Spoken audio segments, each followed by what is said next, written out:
Hey everybody, welcome to another episode of SCG Reviews. My name's Will Jones, and today we're going to be taking a quick look at Boss Monster.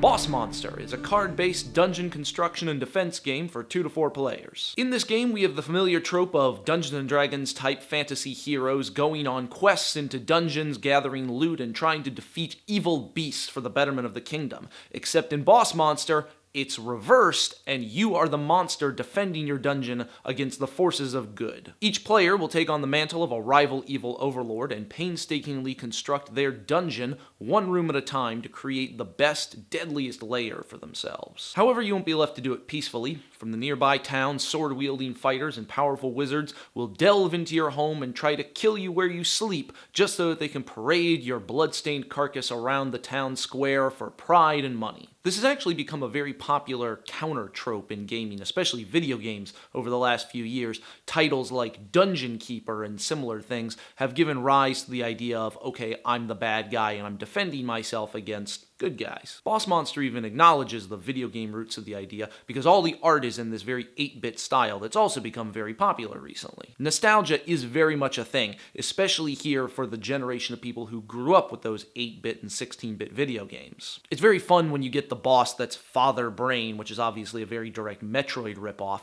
and all of the bosses in there sort of have that same idea. You can see the direct roots in very specific gaming mythology. And that is a lot of fun. There's a lot of enjoyment to be had here from the art and the theme and just kind of getting to take this trip down memory lane in this kind of spoofy card game way. If only there were more substance to it. Gameplay in Boss Monster is pretty quick, blessedly so. You've got this sequence of, alright, we're going to draw rooms from a room deck, and then you can play one room into your dungeon to build it by one more step, and then heroes come out of the town tavern and try and go after you based on what treasures are in your dungeon, etc. It turns flow very nicely. Unfortunately, one of the things that allows the game to have that kind of quick flow is that there aren't that many elements of choice. At any given time, you're going to have 1 or 2 spell cards in your hand, maybe 3 or 4 rooms, and things don't synergize together very well, so you never get to really construct a strategy based on what you think would be best. You're just sort of throwing things down haphazardly, trying to get through it as fast as possible. It's not that the cards themselves are bad, they do things, and sometimes those things are quite powerful or even interesting,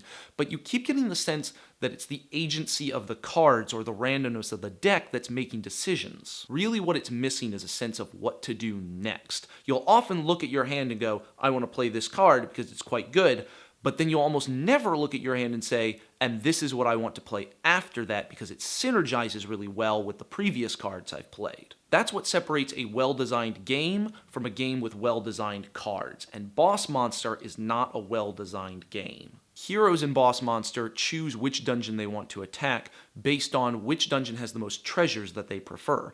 For example, wizards like spellbooks. They go to the dungeon that has the most spellbooks in it. So a huge part of the game becomes managing how many of what types of treasures you have in your dungeon, so that you're attracting heroes you can kill, denying good heroes to the other guy, and making sure to avoid attracting heroes that are too powerful for you. That should be a really fun mechanic, pitting player mind against player mind, outguessing what types of treasures your opponent's going to build in his next room so that you can attract the right guys. But unfortunately, it goes one level too deep, because oftentimes you'll read your opponents like books and you'll know exactly what to play in order to deny them what they need, but you just don't have that in your hand, and it's through no fault of your own. It's just you happened not to draw any spell books that turn, so you can't play them to deny him that cool wizard he wants. That is the kind of randomness that becomes very frustrating in board games, when you know exactly what your opponent's going to do 3 steps before he does it, but you can't do anything about it just because the draw keeps denying you. Many games have that kind of mechanical error, but it's more pronounced in Boss Monster because of just how few cards you're drawing.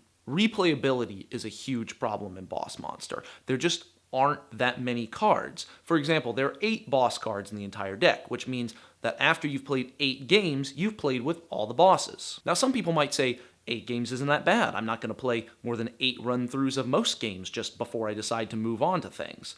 And you might say, well, you can play more than one game as each boss because there's still differing elements, different opponents, things like that. Yeah, I wish that were true. The differences in each boss, the asymmetric component, is really, really minor. You're only going to experience it exactly one time per game when you get your one designated level up effect. And quite frankly, by the time you've gone through 3 or 4 games of this, you've seen every card in the deck. There's just not that much variety. I really wanted to like Boss Monster more than I did. I'm of the right generation to get that nostalgia. I like that kind of art style. I'm huge into dungeon delving stuff, and I love playing the bad guy. But in the end, this is more of a love letter to a certain era of gaming rather than an actual standalone game itself. The virtues of Boss Monster are in the art and the theme and the fact that it's really quick and dirty to play. Outside of that, I would just give it a pass.